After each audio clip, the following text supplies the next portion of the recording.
नमस्कार. अस्सल मराठी किचनमध्ये तुमचं स्वागत आहे. तर आज मी बनवून दाखवणार आहे मिरची आलू पकोडा. तर त्यासाठी मी इथं 250 ग्रॅम मिरची घेतलेली आहे. हे मिरची तिखट नसते. ह्याला धुवून स्वच्छ कॉटनच्या कपड्यानं पुसून घेतलेला आहे. मी एकदम कोरड्या करून घेतलेल्या आहेत मिरच्या. तर आपल्याला हे सुरुवातीला आता कट मारून घ्यायचं आहे. अशा प्रकारे कट मारून घ्यायचा आहे आपल्याला. अशा प्रकारे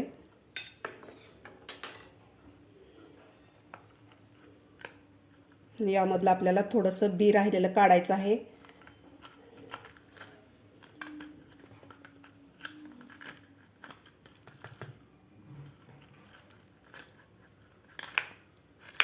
काही मिरच्यामधलं बी तिखट राहतं, त्यामुळे आपल्याला बियामधलं सगळं काढून घ्यायचं आहे.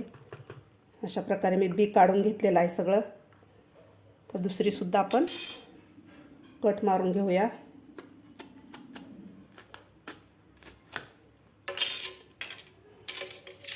तर याच्यामधलं सुद्धा आपल्याला बी काढून घ्यायचं आहे. जास्त बी नाही ह्या मिरच्यामध्ये, पण जेवढं आहे तेवढं सुद्धा आपल्याला हे काढून घ्यायचं आहे. अशा प्रकारे तुम्ही बघू शकता, यामधलं सुद्धा बी काढून घेतलेलं आहे. अशाच प्रकारे आपल्याला सगळ्या मिरच्या कापून यामधलं बी काढून घ्यायचं आहे. अशा प्रकारे मी सर्व मिरच्या कट करून त्यामधलं पूर्ण बी काढून घेतलेलं आहे. तुम्ही बघू शकता इथं बी निघालेलं आहे. एवढं बी आपल्याला वापरायचं नाही आहे. तर आता आपल्याला हे मिरचीच्या मधलं स्टफिंग बनवून घ्यायचं आहे. मी इथे एक बाउल घेतलेला आहे. तर इथं मी मीडियम साईजचे 3 बटाटे उकडून व्यवस्थित असे मॅश करून घेतलेले आहेत.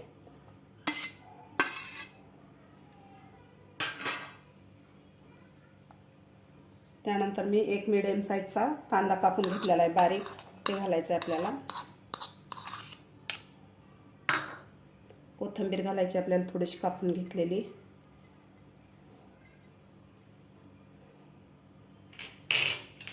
त्यानंतर हिरव्या मिरच्या घेतलेल्या आहेत मी 3 कापून बारीक अशा. इथं आपल्याला अर्धा चमचा गरम मसाला घालायचा आहे. अर्धा चमचा हळद घालायची आहे.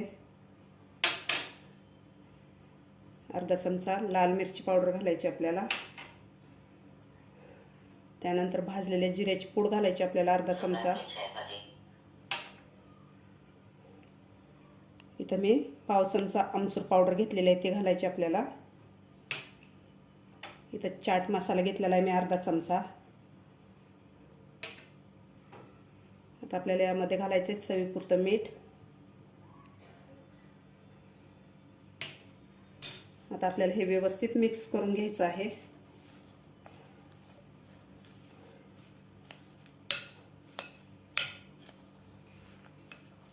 व्यवस्थित मिक्स करायचं आहे आपल्याला.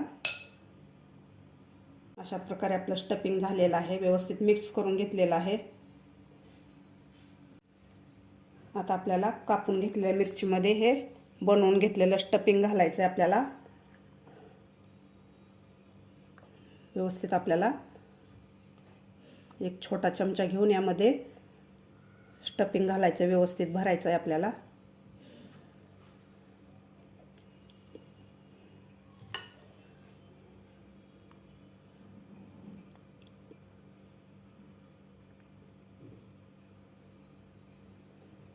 अशा प्रकारे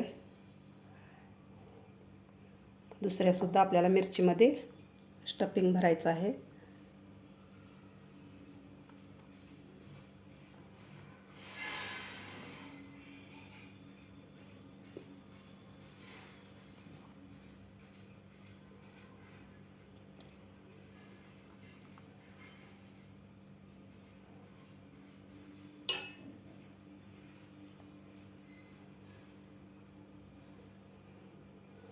तुम्ही हाताने सुद्धा भरून घेऊ शकता.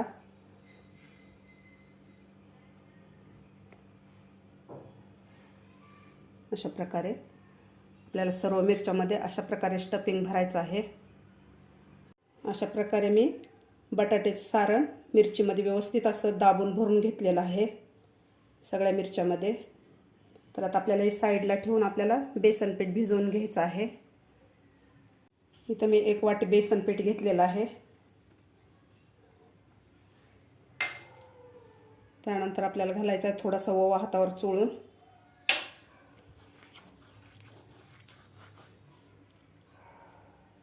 त्यानंतर थोडीशी आपल्याला लाल मिरची पावडर घालायची आहे. हळद घालायची आहे 1/2 चमचा. त्यानंतर अर्धा चमचा गरम मसाला घालायचा आपल्याला. मीठ घालायचं आपल्याला चवीपुरतं यामध्ये. आणि थोडासा 1 चिमूटभरच आपल्याला खायचा सोडा घालायचा आहे यामध्ये, जास्त नाही घालायचा. आता व्यवस्थित आपल्याला हे पीठ भिजवून घ्यायचं आहे. थोडं थोडं पाणी घालून आपल्याला हे पीठ भिजवायचं आहे. जास्त पातळ नाही करायचं आपल्याला. मिरचीला कोटिंग बसेल असंच आपल्याला याचा घोल बनवायचा आहे. व्यवस्थित यामधल्या गाठी सगळ्या फोडून घ्यायच्यात आपल्याला. आणखीन आपल्याला थोडंसं पाणी घालायचं आहे.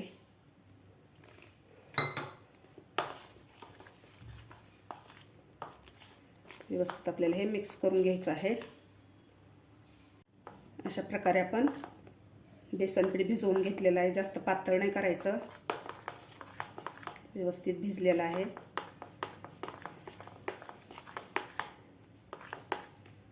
आता यामध्ये आपल्याला 2-2 करून मिरच्या घालायच्या आहेत आणि यावरून आपल्याला हे बेसन पीठ चमच्याने मिरचीवर घालायचं आहे. तेल सुद्धा आपलं गरम झालेलं आहे. तर आता तेलामध्ये हे सोडून घ्यायचं आहे आपल्याला. तेल सुद्धा आपलं गरम झालेलं आहे. तर यामध्ये आता आपल्याला हे मिरच्या पिठामध्ये सोडून तेलात सोडायचे आहेत. तुम्ही हाताने सुद्धा सोडू शकता अशा प्रकारे. अशा प्रकारे 2-2 सोडायचे आहेत आपल्याला.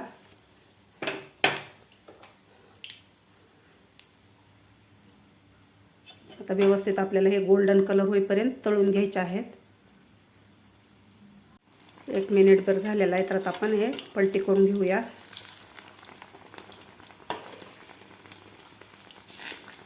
अशा प्रकारे व्यवस्थित आपल्याला मीडियम गॅसवरच तळायचे आहेत, म्हणजे मग व्यवस्थित तळल्या जातात. व्यवस्थित आपले पकोडे तळलेले आहेत मिरचीचे. तर काढून घेऊया आपण.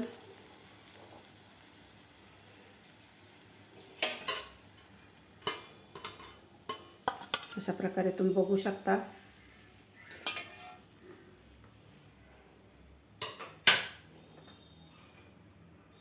दुसरी सुद्धा बॅच आपण अशा प्रकारे तळून घ्यायची आहे.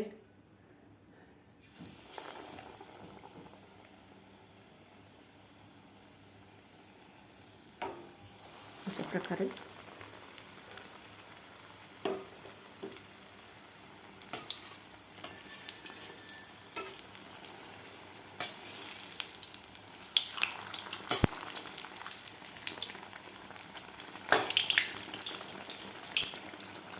दुसरी सुद्धा आपली बॅच व्यवस्थित तळलेली आहे. तुम्ही बघू शकता असा मस्त गोल्डन कलर आलेला आहे. तर हे सुद्धा आपण काढून दुसरी सुद्धा आपण अशा प्रकारे तळून घेऊया. तुम्ही बघू शकता आपले आलू मिरचीचे पकोडे तयार झालेले आहेत. खायला खूप टेस्टी लागतात. तर आता आपण एक तोडून बघूया.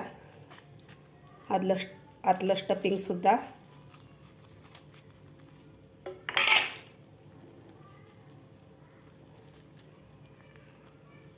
तुम्ही बघू शकता आतमध्ये सुद्धा असं मस्त झालेले आहेत आपले पकोडे. खायला खूप टेस्टी लागतात. तुम्ही हे पुदिन्याच्या चटणीबरोबर, सॉसबरोबर किंवा चमच्याची चटणीबरोबर खाऊ शकता. तुम्हाला माझी आजची रेसिपी आवडली असेल तर नक्की लाईक, शेअर आणि सबस्क्राईब करायला विसरू नका. भेटूया अशाच एका नवीन रेसिपीसोबत. तोपर्यंत धन्यवाद.